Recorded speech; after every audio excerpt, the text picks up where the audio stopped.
Wearing a black sweater and shorts, home surveillance video captured police arrest a serial burglary suspect accused of committing his crimes fully nude.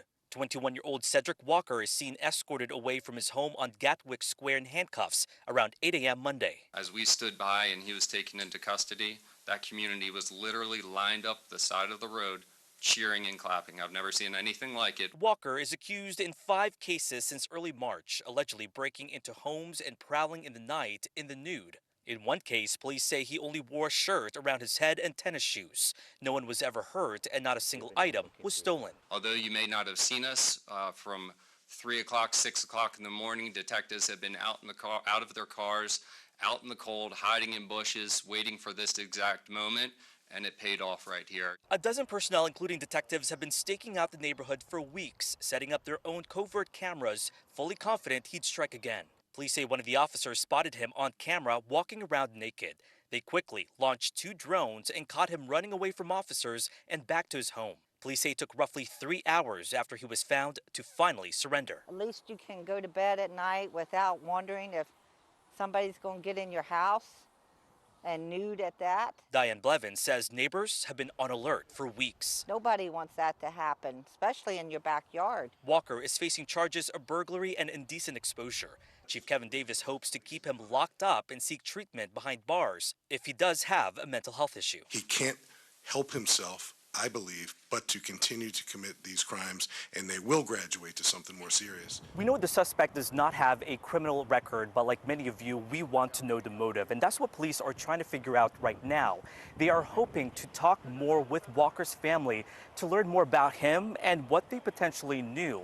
In the meantime, I actually happened to run into Walker's family as we were trying to get reaction from their neighborhood. They quickly turned me away, but one woman at that home told me, quote, "He is sick." In Fairfax, I'm Matthew Torres, WUSA 9. Watch a keen-nosed Colorado canine locate a missing girl just minutes after arriving to help. Arapahoe County Sheriff's officials were called to a neighborhood by a panicked mother who had been separated from her 7-year-old at a local park for nearly 2 hours. No sooner than sheriff's deputies started the search, they put their canine Rex to work, using the girl's shoes for a scent. The department says within 12 minutes, the dog picked up the trail and the girl was soon located, leading deputies on a short chase. She was okay, albeit a little shaken up, but was calmed down thanks again to Rex. She would like to pet Rex, who soothed the situation with some friendly puppy love. He's a nice puppy, huh? He helped us find you. You know, very good dogs deserve very good treats, and one Michigan neighborhood is now sporting a community toy and treat box stocked with knickknacks and nummies for dogs on the go. There's about 20, 30 dogs always walk past our house, so we're like, hey, what can we do to help? Warren resident Trisha Rowe built the Doggy Stick Stop, a twist on the popular Little Lending Library idea, but instead packed with dog toys, tennis balls, treats, and poop bags. Locals are loving the idea so much, the Stick Stop now has goodies donated from local businesses. People helping people, and poochies. Well, hot dog. Finally, treats are no more for this gorilla in Germany, but not because she's a bad girl, it's because she's a golden girl. Fatou, the world's oldest gorilla in human care, just celebrated her 69th birthday at the Berlin Zoo. She now gets her own private quarters away from the rest of the pack, but also, due to sugar restrictions, has had to give up fruit from her diet. And she doesn't exactly look thrilled about it. Oh good, more vegetables. For Take a Look at This, I'm Jeremy Roth. So, a beaver walks into a grocery store, right? Oh, it's not a joke. It's a thing that happened in the Canadian town of Hanna. As in Nickelback's hometown of Hanna, you ask? The very same. Just look at this photograph.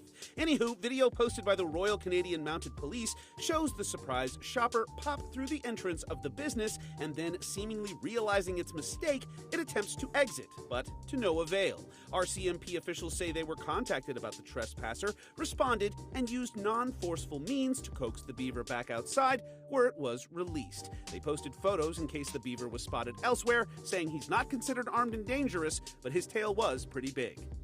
Watch firefighters rescue a stuck puppy seen peeking out of a chimney top in Michigan. After neighbors spotted the tiny pup atop the chimney of the crumbling home, Detroit Fire Department officials responded and set up a ladder rescue, climbing to the roof and pulling the pup to safety. They brought it back to level ground and reportedly nicknamed it Stack before handing it over to Michigan Humane, who says Stack is now working on gaining some much-needed weight and will soon be made available for adoption.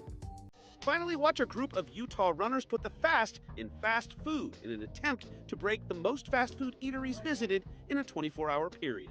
KSTU reports the group gathered and got moving in Salt Lake County, making quick stops for small bites, sampling, then scurrying to the next place. Organizers made a map so supporters could keep track of the pack in real time, and the group says they totaled 176 eateries when it was all over.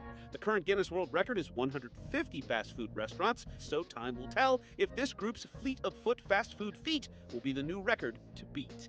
For Take a Look at This, I'm Jeremy Roth. I would say the hardest fish I've ever caught in my life, by far. The way I did it on the jet ski, holding the rod solo, no fighting belt. I didn't have any rod holder. It was just me or the beast. Hunter Hicks is an experienced fisherman, but Easter Sunday brought with it an unforgettable experience. A 212-pound, 70-inch bluefin tuna. Worst fight of my life. Kind of like fighting Mike Tyson, but losing. It was tough. Once Hunter had wrangled the fish, he still had to tow it all the way through Oregon Inlet behind his jet ski. At that point, I was almost 10 miles offshore, and land went from this to this to this, and it was gone. And I don't have a chart plotter, GPS. What if my phone dies? You know, I know how to make it in. I'm a waterman, but still, in my mind, I was starting to get a little scared. But I knew if I would have let go of that fish, nobody would have believed me. But he did. And the moment he stepped onto the sand, it was a moment of relief, truthfully. Next thing you know it, there's 30 people on the beach wanting to take pictures of my fish. Hunter is still feeling the impact that the fight had on his body. For 2 days straight, my arm was stuck like this. It was like I had lockjaw or something. I could not open it. My back and neck hurt. I have bruises all up and down my body. But it's something that he wouldn't trade in for the world. I'm sure you wouldn't trade what this has been like or that moment for anything, huh? Never. Never, never, never, never. I just really wish somebody was with me to experience the whole adventure that we had, the fish and I.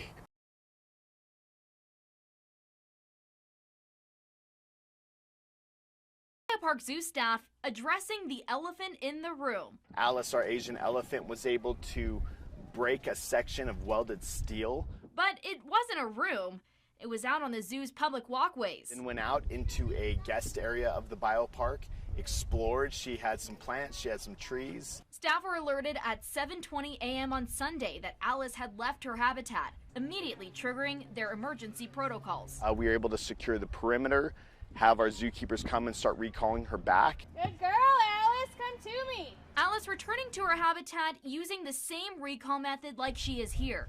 Good girl, Alice, come to me, move out. Proving the saying, elephants never forget. Good girl, Alice, all right.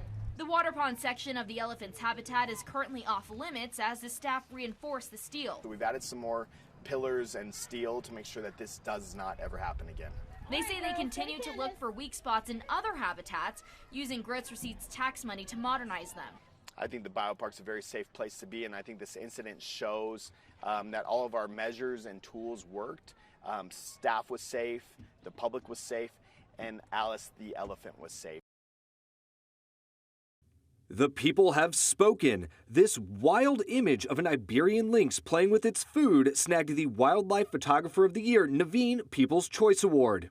Named Flying Rodent, the caught-on-camera moment in Spain gives us a glimpse of the young cat tossing around its prey before making it into a meal, a common practice for these animals. The National History Museum of London says the prize-winning pick beat out 60,000 entries for the top spot in an online vote. The cat is not the only show-stopping pick. 4 photos also noted as highly commended. Family Rest, showing a mama polar bear and her 3 cubs stopping for a snooze in the summer heat of Canada. Dancing in the Headlights, a silly but not necessarily safe scene of young bear cubs wrestling in the middle of the road in Jasper National Park.